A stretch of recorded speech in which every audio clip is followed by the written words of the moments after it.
In June of 2022, the level in Lake Mead, the largest water reservoir in the United States formed by the Hoover Dam, reached yet another all-time low of 175 feet or 53 meters below full, a level that hasn't been seen since the lake was first filled in the 1930s. Rusted debris, sunken boats, and even human remains have surfaced from beneath the receding water level. And Lake Mead doesn't stand alone. In fact, it's just a drop in the bucket.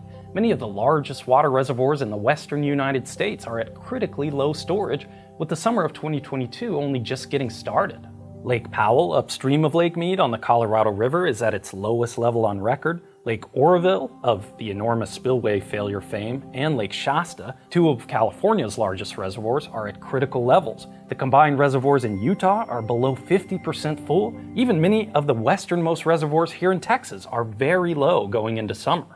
People use water at more or less a constant rate, and yet Mother Nature supplies it in unpredictable sloshes of rain or snow that can change with the seasons and often have considerable dry periods between them. If the sloshes get too far apart, we call it a drought. And at least one study has estimated that the past 2 decades have been the driest period in more than 1,000 years for the southwestern United States, leading to a so-called mega drought.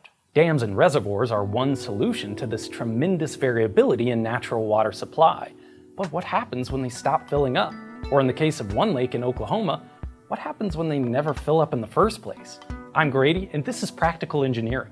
On today's episode, we're talking about water availability and water supply storage reservoirs.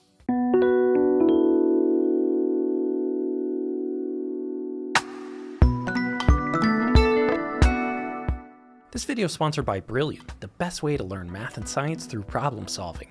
More on them later. The absolute necessity of water demands that city planners always assume the worst case scenario. If you have a dry year or even a dry day, you can't just hunker down until the rainy weather comes back. So the biggest question when developing a new supply of water is the firm yield. That's the maximum amount of water the source will supply during the worst possible drought. Here's an example to make this clearer. Imagine you're the director of public works for a new town. To keep your residents hydrated and clean, you build a pumping station on a nearby river to collect that water and send it to a treatment plant where it can be purified and distributed. This river doesn't flow at a constant rate. There's lots of flow during the spring as mountain snowpack melts and runs off, but the flow declines over the course of the summer once that snow has melted and rain showers are more spread out. In really dry years, when the snowpack is thin, the flow in the river nearly dries up completely. In other words, the river has no firm yield. It's not a dependable supply of water in any volume. Of course, there is water to be used most of the time, but most of the time isn't enough for this basic human need. So what do? One option is to store some of that excess water so that it can keep the pumps running and the taps flowing during the dry times. But the amount of storage matters. A clear well at a water treatment plant or an elevated water tower usually holds roughly 1 day's worth of supply. Those types of tanks are meant to smooth out variability and demands over the course of a day. And I have a video on that topic, but they can't do much for the reliability of a water source. If the river dries up for more than a day at a time, a water tower won't do much good. For that, you need to increase your storage capacity by an order of magnitude, or 2. That's why we build dams to create reservoirs that, in some cases, hold trillions of gallons or tens of trillions of liters at a time. Incredible, almost unimaginable volumes. You could never build a tank to hold so much liquid, but creating an impoundment across a river valley allows the water to fill the landscape like a bathtub. Dams take advantage of Mother Nature's topography to form simple yet monumental water storage facilities. Let's put a small reservoir on your city's river and see how that changes the reliability of your supply. If the reservoir is small, it stays full for most of the year. Any water that isn't stored simply flows downstream as if the reservoir wasn't even there. But during the summer, as flows in the river start to decrease, the reservoir can supplement the supply by making releases. It's still possible that in those dry years you won't have a lot of water stored for the summer, but you still have more than zero, meaning your supply has a firm yield. A safe amount of water you can promise to deliver even under the worst conditions, roughly equal to the average flow rate over the course of a dry year. Now let's imagine you build a bigger dam to increase the size of your reservoir so it can hold more than just a season's worth of supply. Instead of simply making up a deficit during the driest few months, now you can make up the deficit of 1 or more dry years. The firm yield of your water source goes up even further, approaching the long-term average of river flows, and completely eliminating the idea of a drought by converting all those inconsistent sloshes of rain and snow into a perfectly constant supply. Beyond this, any increase in reservoir capacity doesn't contribute to yield. After all, a reservoir doesn't create water, it just stores what's already there. Of course, dams do more than merely store water for cities that need a firm supply for their citizens. They also store water for agriculture and hydropower that have more flexibility in their demand. Reservoirs serve as a destination for recreation, driving massive tourism economies. Some reservoirs are built simply to provide cooling water for power plants. And many dams are constructed larger than needed for just water conservation, so they can also absorb a large flood event even when the reservoir is full. Every reservoir has operating guidelines that clarify when and where water can be withdrawn or released and under what conditions, and no two are the same. But I'm explaining all this to clarify one salient point. An empty reservoir isn't necessarily a bad thing. Dams are expensive to build. They tie up huge amounts of public resources. They are risky structures that must be vigilantly monitored, maintained, and rehabilitated. And in many cases, they have significant impacts on the natural environment. Put simply, we don't build dams bigger than what's needed. Empty reservoirs might create a negative public perception. Dried up lake beds are ugly, and the bathtub ring around Lake Mead is a stark reminder of water scarcity in the American Southwest. But not using the entire storage volume available can be considered a lack of good stewardship of the dam. And that means reservoirs should be empty sometimes. Why build it so big if you're not going to use the stored water during periods of drought? Storage is the whole point of the thing. Except there's one more thing to discuss. Engineers and planners don't actually know what the worst-case scenario drought will be over the lifetime of a reservoir. In an ideal world, we could look at thousands of years of historical streamflow records to get a sense of how long droughts can last for a particular water body. And in fact, some rivers do have stream gauges that have been diligently collecting data for more than a century, but most don't. So, when assessing the yield of a new water supply reservoir, planners have to make a lot of assumptions and use indirect sources of information.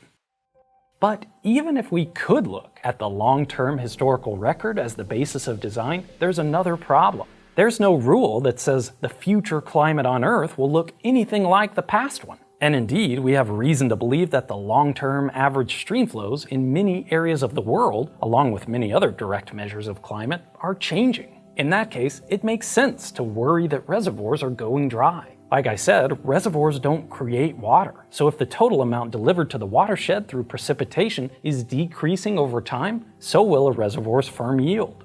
That brings me to the question of the whole video. What happens when a reservoir runs out of water? It's a pretty complicated question, not only because water suppliers and distributors are relatively independent of each other and decentralized, capable of making very different decisions in the face of scarcity, but also because the effects happen over a long period of time. Most utilities maintain long-term plans that look far into the future for both supply and demand, allowing them to develop new supplies or implement conservation measures well before the situation becomes an emergency for their customers. Barring major failures in government or public administration, you're unlikely to turn on your tap someday and not have flowing water. In reality, water availability is mostly an economic issue. We don't so much run out as we just use more expensive ways to get it. Utilities spend more money on infrastructure like pipelines that bring in water from places with greater abundance, wells that can take advantage of groundwater resources, or even desalination plants that can convert brackish sources or even seawater into a freshwater source. Alternatively, utilities might invest in advertising and various conservation efforts to convince their customers to use less. Either way, those costs get passed down to the ratepayers and beyond. For some, like those in cities, the higher water prices might be worth the cost to live in a climate that would otherwise be inhospitable. For others, especially farmers, the increased cost of water might offset their margins, forcing them to let fields fallow temporarily or for good. So, while drying reservoirs might not constitute an emergency for most individuals, the impacts trickle down to everyone through increased rates, increased costs of food, and a whole host of other implications. That's why many consider what's happening in the American Southwest to be a quote-unquote slow-moving train wreck. In 2019, all the states that use water from the Colorado River signed a drought contingency plan that involves curtailing use, starting in Arizona and Nevada. Those curtailments will force farmers to tap into groundwater supplies, which are both expensive and limited. Eventually, irrigated farming in Arizona and Nevada may become a thing of the past. There is no question that the climate is changing in the American Southwest as years continue to be hotter and drier than any time in recorded history. It can be hard to connect cause and effect for such widespread and dramatic shifts in long-term weather patterns, but I have one example of an empty reservoir where there's no question about why it's dry.